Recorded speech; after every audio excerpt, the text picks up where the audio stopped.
Selamat pagi teman-teman semua. Assalamualaikum warahmatullahi wabarakatuh. Kembali lagi bersama saya Nana Rusdiana dalam series training membangun data center network dengan OS Cumulus Linux dengan menggunakan teknologi yang sangat mature di dunia data center yaitu VXLAN EVPN. Sebelum kita mulai, please like, comment, dan subscribe channel ini. Apa itu Cumulus Linux? Cumulus Linux adalah Linux-based open network switch untuk data center, yang artinya OS Cumulus Linux ini tidak mengikat kepada satu hardware tertentu. Asalkan hardware tersebut support untuk open network, Cumulus Linux bisa masuk di dalamnya. Beberapa hardware yang support ada Dell, kemudian Mellanox juga. Ya, itu dulu paling yang saya tahu sih. Tapi di luaran sebenarnya banyak sekali sih. Kalian bisa lihat di situsnya, tinggal searching di Google Cumulus nanti akan keluar semua hardware mana aja yang support. Untuk fiturnya sendiri dari Cumulus Linux ini, yang pertama ada fitur layer 2, VLAN 802.1q trunking, spanning tree. Fitur layer 3-nya bisa support OSPF, sampai BGP juga. Yang nomor 3 yang paling penting adalah dia support VXLAN. VXLAN-nya sendiri support untuk tipe yang layer 2 sama layer 3. Kemudian juga support VRF untuk network virtualization dan tenan-tenan yang ada di data center. Kemudian juga support EVPN, Ethernet Virtual Private Network. Ini yang akan banyak kita bahas, EVPN dan VXLAN-nya sebenarnya sih ya. Kemudian yang 6 juga support dengan ZTP, support security sama quality of service. Nah, dalam membangun sebuah data center network ini sendiri, ada beberapa requirement yang akan kita tentukan di awal ya. Yang pertama, requirement tersebut adalah sebuah data center membutuhkan scalability, performance, reliability, dan flexibility. Artinya, topologinya tidak kaku, untuk ketika ada penambahan, ada ekspansi bandwidth, ekspansi port, segala macam, itu bisa langsung dilakukan dengan mudah. Kemudian juga performance-nya juga bagus, artinya ketika sebuah spine atau lift itu mati, itu bisa langsung segera di backup ya, segera cepat untuk restorasinya juga. Kemudian support VLAN, ini pasti ya, karena kalau kita bicara dengan switch, pasti harus support dengan VLAN ya. Kemudian yang ketiga mungkin ini yang agak unik ya, sebuah data center tidak boleh menggunakan spanning tree atau 802.1q tunneling ya, 1q VLAN itu ya. Kenapa? Karena seperti yang kita tahu bahwa spanning tree ini adalah protokol yang sudah jadul, protokol yang sangat rentan dengan looping.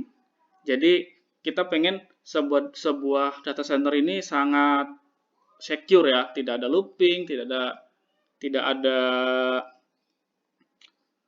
ada keterbatasan VLAN tentunya, karena VLAN itu terbatas hanya di 4000-an. Maka kita tidak boleh menggunakan 802.1q VLAN. Coba bayangin teman-teman kalau misalkan sebuah data center itu sendiri ada 7000 tenan. Kalau kita menggunakan sebuah 802.1q, which is itu adalah sebuah trunking VLAN, itu kita nggak akan cukup gitu. VLAN-nya ya yang dibutuhkan. Kemudian juga ini support layer 2 frame over IP network.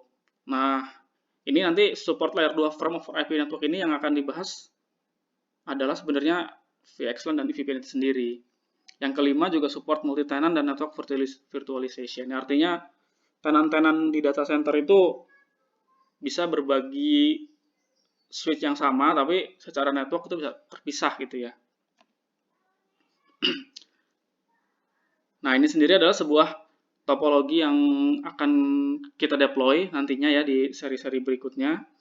Jadi di sini ada sebuah spine, ada 2 spine, kemudian juga ada 2 leaf. Tentunya ini masih sifatnya opsional ya, mungkin nanti kalau kita deploy benerannya di data center yang sungguhan, spine sama leaf-nya agak banyak ya. Kemudian juga ini ada 1 border.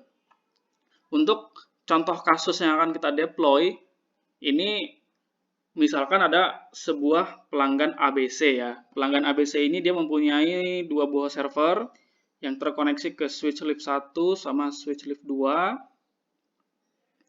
Kemudian juga server ini juga membutuhkan VLAN, membutuhkan internet, maaf. Membutuhkan internet. Ya, yang pada intinya sebenarnya gini. Kalau ini sebuah server ini pengen connect ke internet, pengen juga connect ke server 2 sendiri, dan ketika si lift 1 ini mati atau ketika server ini mau dipindahin ke rak lain di tempat lain, itu kita bisa dengan mudah gitu untuk untuk mengkoneksikan ini kembali gitu ya. Nah, kalau kita lihat dari si topologinya, sebenarnya ini ada tiga ya, ada spine, leaf, sama border. Nah, spine itu sendiri sebenarnya adalah backbone data center. Dia tidak terkoneksi dengan spine switch yang lain ya. Jadi kayak seolah-olah terpisah gitu ya. Ini juga nantinya sebenarnya akan ada manfaatnya untuk supaya bandwidth-nya lebih banyak sama bisa load sharing ya. Kemudian ada leaf. Leaf itu adalah sebuah leaf adalah sebuah switch di mana tempat server atau host terkoneksikan. Kemudian juga leaf harus dikoneksikan dengan masing-masing spine ya. Karena nanti kalau misalkan spine satunya mati, dia masih punya backup di spine yang lain gitu ya. Kemudian yang ketiga adalah border. Border sendiri sebenarnya adalah sebuah leaf switch juga, tapi dia lebih bersifatnya ke arah luar ya, ke arah external routing, ke arah internet, ke arah WAN. Dan sama seperti leaf switch, border switch juga dia harus terkoneksi dengan masing-masing spine switch. Teknologi yang akan kita deploy adalah MPBGP, VLAN, VXLAN, EVPN. Urutan ini juga sebenarnya mempengaruhi cara pikir kita untuk membangun sebuah data center network ya. MPBGP adalah underlay protokol, artinya yang paling dasar, yang paling bawah. Kemudian juga ada VLAN, kita konfigurasikan VLAN di lokal masing-masing lift switch. Artinya VLAN di masing-masing lift itu independen dengan lift yang lain gitu ya. Jadi masih bisa banyak. Kemudian ada VXLAN. Ini adalah sebuah teknologi offlay protokolnya. VXLAN ini sebenarnya adalah kepanjangannya Virtual Extendable LAN ya. Artinya adalah the next teknologi dari VLAN gitu. Kalau VLAN hanya 49 RAM, kalau VXLAN itu bisa banyak banget sekali ya. Yang ini adalah nanti VXLAN ini yang bertugas untuk memapping VLAN yang ada di switch itu supaya bisa dikenali di switch yang lain. Kemudian yang nomor 4 teknologinya adalah EVPN. Ini dia di-enable oleh MPBGP ya. Ini address family EVPN yang baru. EVPN ini yang bertugas untuk menyebarkan VXLAN ID supaya saling ngobrol dalam sebuah network data center. Kemudian juga si EVPN ini adalah sebuah control plan untuk VXLAN. Nah, sekarang apa sih perbedaan dari VLAN dan VXLAN? Mungkin bagi orang-orang awam ini kayak seperti apa sih ini VLAN? Kenapa ada VLAN? Kenapa ada VXLAN? Seperti yang tadi di awal saya bilang, kalau VLAN itu terbatas sampai 49 RAM, tapi kalau VXLAN itu sangat banyak gitu ya. VXLAN itu banyak banget. Ini VXLAN muncul karena ada keterbatasan VLAN yang hanya 4096. Gitu sih teman-teman ya. Kemudian kalau dari slide ini kita lihat VLAN itu ada ID sama ya. Contohnya ada VLAN 301, ada VLAN 1000, VLAN 99. VXLAN juga punya ID. ID-nya namanya VNI, Virtual Network Identifier. Contohnya VXLAN VNI 1301, VXLAN VNI 10.000, kayak gitu ya. Kemudian kalau di VLAN ada L2 VLAN, kalau di VXLAN namanya adalah L2 VNI. Untuk layer 3-nya sendiri, kalau VLAN ada L3 VLAN, kemudian kalau kita pengen assign IP address-nya, kita bisa pakai SVI, Switch Virtual Interface. Kalau VXLAN, namanya L3 VNI. Kalau kita pengen untuk bisa assign IP address, nanti kita bisa menggunakan yang namanya tenant VRF. Nah, Apa maksudnya ini, gambar ini? Jadi kalau gambar ini kita punya L2VNI, L2VNI, L2VNI. Kemudian dibungkus dalam sebuah box besar yang namanya L3VNI VRF. Artinya L2VNI, L2VNI ini kalau kita pengen saling ngobrol, itu harus dikoneksikan dengan L3VNI ya. Sama seperti VLAN. Kalau VLAN 100 sama VLAN 200 pengen ngobrol juga kita harus bikin yang namanya SVI ya. Switch Virtual Interface. Dalam topologi yang akan kita bikin juga akan sama seperti ini. Jadi kita akan bikin beberapa L2VNI, kemudian dibungkus, dikoneksikan dengan L3VNI.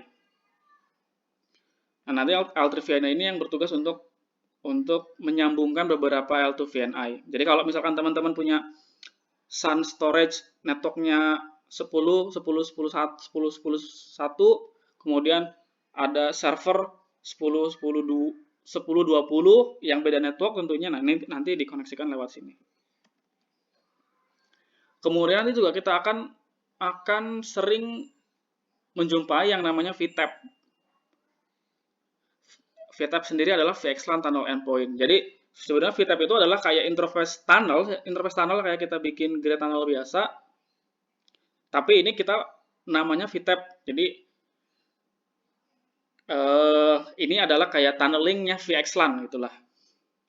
Nanti ketika kita troubleshooting juga pasti akan nemu juga nih ada VTAP. Ini VTAP-nya di mana? Artinya sebenarnya VTAP-nya itu ada di lift switch yang keberapa, lift switch yang mana, di mana kayak gitu sih.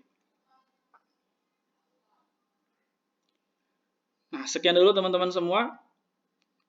Sebelum saya akhiri, saya akan coba bahas lagi terkait topologi yang akan kita deploy ya di series berikutnya. Jadi kita akan membuat sebuah data center network. Di sini ada sebuah pelanggan, namanya pelanggan ABC. Dia punya 2 server di sini. Kemudian 2 server ini supaya gampang, nanti server ini gateway-nya kemana, kita akan bikin Anycast gateway di setiap lift switch. Jadi kalau misalkan nanti server ini mau move ke rack lain atau kemana, kita nggak usah pusing dengan gateway-nya. Inilah fungsinya sebenarnya Anycast gateway ini. Kemudian kita juga bikin L2VNI eksternal. Ini L2VNI eksternal ini dari internet ke arah border. Kemudian supaya L2VNI server sama L2VNI eksternal yang ke arah internet ini bisa ngobrol, nah kita akan bikin yang namanya L3VNI di L3VNI VRF ABC ya. Gitu teman-teman semua. Semoga penjelasan singkatnya bermanfaat. Ditunggu di next video selanjutnya. Terima kasih. Assalamualaikum warahmatullahi wabarakatuh.